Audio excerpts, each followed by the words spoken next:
जय श्री राम। शरीर क्या है?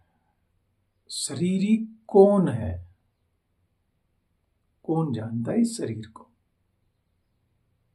हम इन बातों की तरफ अगर ध्यान देने लगे तो धीरे धीरे हम उस सत्य की तरफ जाने लगते हैं जिस सत्य का इशारा हमारे संत सतगुरु करते आ रहे हैं, जिस सत्य का इशारा हमारे शास्त्रों में है, वेदों में है कि मैं शरीर नहीं हूं, मैं तो शरीर ही हूं, इसको जानने वाला हूं।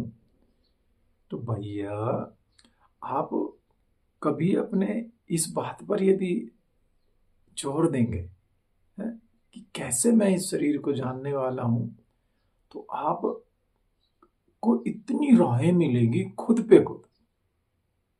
देखिए, अब रात्रि में सोए, ये जो हमारा शरीर था ये बिस्तर पर पड़ा रहा और हमने सपने में एक दूसरा शरीर लिया और उसके द्वारा हमने सपन देखा।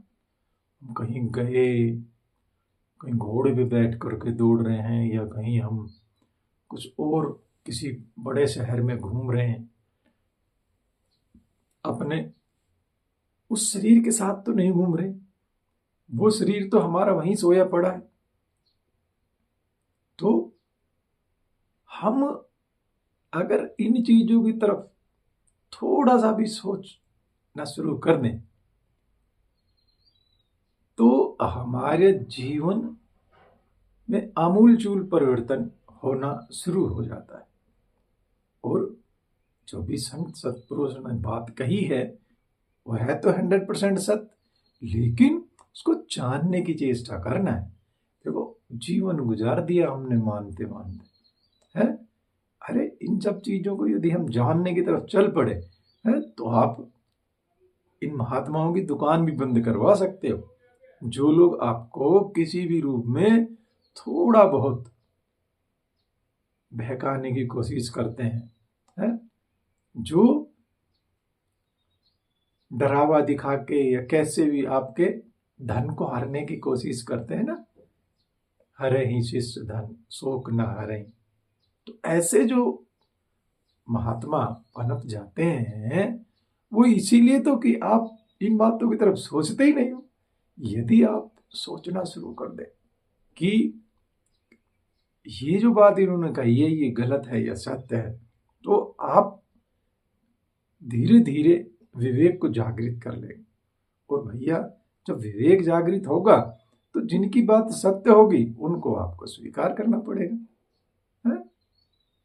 और विवेक को जागृत करने के लिए फिर पीछे जाना पड़ेगा कि बिन सत्संग विवेक न होई, राम कृपा बिन सुलभ न सोई। तो बिन सत्संग विवेक न होई। सत्संग करना तो हमें आ ही जाएगा। अरे, हम सत्संग करना सीखेंगे धीरे धीरे धीरे धीरे। हम जब सत्संग करना सीखेंगे तो हमारा विवेक जागृत हो जाएगा, और विवेक जागृत होगा तो जितने भी संत महापुरुष हमारे शास्त्र वेद ग्रंथ जितने भी कहते आ रहे हैं, उन बातों में जो जो बातें हमें लगे अरे आज इसके बारे में सोचना है, तो उनके अनुकूल सोचना हम शुरू कर दें, फिर सत्य तक पहुंचेंगे। अभी हमने बताया कि भाई मैं शरीर नहीं हूं, शरीर ही हूं। तो शरीर कैसे नहीं हूं? हमारा तो अभ्यास ही ये है कि हम तो शरीर को अपना मानते, भाई ये है वो है।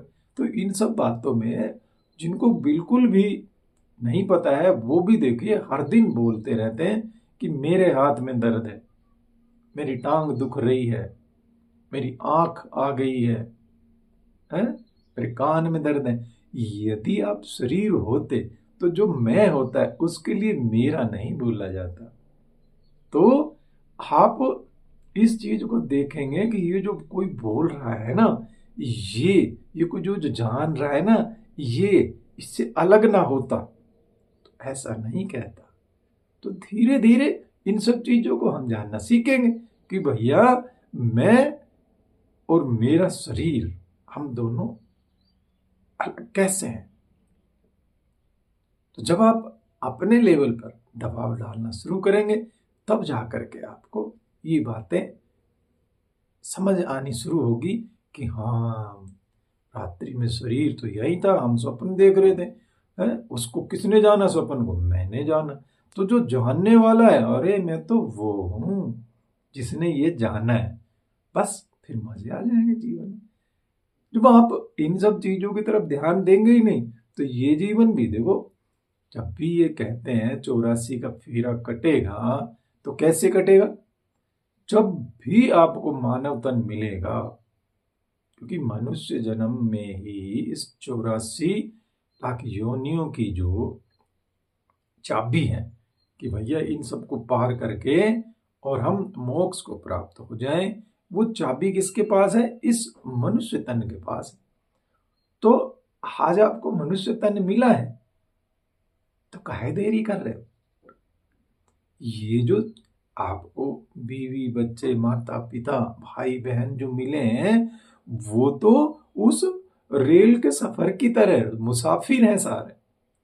हम भी मुसाफिर हैं यहाँ पर। तो हम सबको धीरे धीरे इन सब चीजों को जान करके, देखो मानना तो बहुत है, मानने से शुरुआत होती, भक्ति में मानने से शुरुआत होती और जानने से उसका एंड होता है। तो हम यदि अब नहीं जानेंगे तो कब जानेंगे? तो भैया जानने के लिए आप जिन पर श्रद्धा करते हैं उनकी बातों पर विशेष गौर फरमाइए, ध्यान दीजिए, नहीं तो आना जाना फिर लगा रहेगा। पुनरपि जन्मम पुनरपि मरणम पुनरपि जननी जठरे शयनम, बार बार यही होता रहेगा। देखिए जब भी आपको मनुष्य तन मिलेगा, कब हुक कर कृपा करुणा नर देही, जब वो कृपा करते हैं ना परमात्मा, तब वो नर देह दे देते हैं कि भैया जा अपने अनुसार जा करके और तोड़ दे ये 84 का फेरा, है? तो बार बार मुसाफिर बनना ठीक नहीं है। आना जाना, हर बार हम जब भी हमने जन्म लिया है, देख लो तब से दुख पाते चले आ रहे हैं, तो इन दुखों को हम कब काटेंगे? इस मनुष्य जन्म में ही ये कटेगा। तो अब की बार काट लो, नहीं तो फिर दोबारा जन्म लोगे। तो दोबारा जन्म लेने के लिए जरूरी तो नहीं कि दूसरा जन्म भी आपको मनुष्य का ही मिल जाए, फिर दोबारा से आपको वही गधा घोड़ा खच्चर पशु पक्षी बनना पड़ता है और फिर उन सब में जाकर के परेशानियां होती। तो अपने आप को हमेशा याद दिलाते रहे, मुसाफिर हूँ यारो, ना घर है ना ठिकाना। तो कोई घर ठिकाना हमारा यहाँ नहीं है। हम उस देश के वासी जहाँ पार ब्रह्म का खेल। तो हम उस परम पिता से बिछड़े हुए हैं। तो अब हमें वापस जाना है, अपने घर की सुधि लेनी है। तो ऐसे ही थोड़ी मिल जाएगी। आप अपने लेवल पर जब प्रयास करेंगे तब जाकर के होगा। देखिए गुरु भी कृपा करते हैं, शास्त्र भी कृपा करते हैं, और आप कुछ कर ही नहीं रहे तो नहीं होगा। तो हमें भी अपने आप पर कृपा करनी होगी कि ऐसा थोड़ा सा बैलेंस दें लाइफ में कि उस परम पिता के लिए थोड़ा बहुत समय निकालना स्टार्ट कर दें। ज्यादा लंबा चौड़ा काम थोड़ी है। अभी जो भी गृहस्थी में जैसे चल रहे उनको चाहिए कि वो धीरे धीरे धीरे धीरे पहले 5-10 मिनट से शुरू करें, आधे घंटे पे ले जाएं, घंटे पे ले जाएं। आप देखेंगे आपके जीवन से जो शोक भय दुख जिनको भी आप बुरा मानते हैं ना, वो धीरे धीरे नष्ट होने लग जाते हैं। ऐसा नहीं है नहीं आएंगे, आएंगे, लेकिन आपको महसूस ही नहीं होगा कि भैया इनसे भी हमें डरना चाहिए, जीवन अच्छा हो जाएगा। तो इसमें ज्यादा देर लगाने की जरूरत नहीं है। हमको हर दिन अपने कल्याण के लिए कुछ समय निकालना चाहिए। तो यही सबसे बड़ी हमारी भूल रहती है कि हम सब कुछ करते हैं, लेकिन अपने कल्याणार्थ कुछ भी समय हम नहीं देते हैं। नैन मूंद कर हे परमेश्वर कभी न तुझको ध्याया। तो कभी थोड़ा सा समय तो इन चीजों के लिए दीजिए कि भैया इन आंखों को बंद करके जो आंखों से देख रहा है, कौन देख रहा है? उस देखने वाले को देखे। कौन सुन रहा है? उस जानने वाले को जाने। है? देखो देखो देखने वाले को देखो। बहुत बड़े संत की वाणी है, उन्होंने कहा था। तो भैया कब जानेंगे इन चीजों की तरफ? अरे देखना शुरू करें कि कौन देख रहा है, कौन जान रहा है, कौन महसूस कर रहा है, कौन सुगंधी ले रहा है। तो जीवन अच्छा होना शुरू हो जाता है। और यही हमें करना है।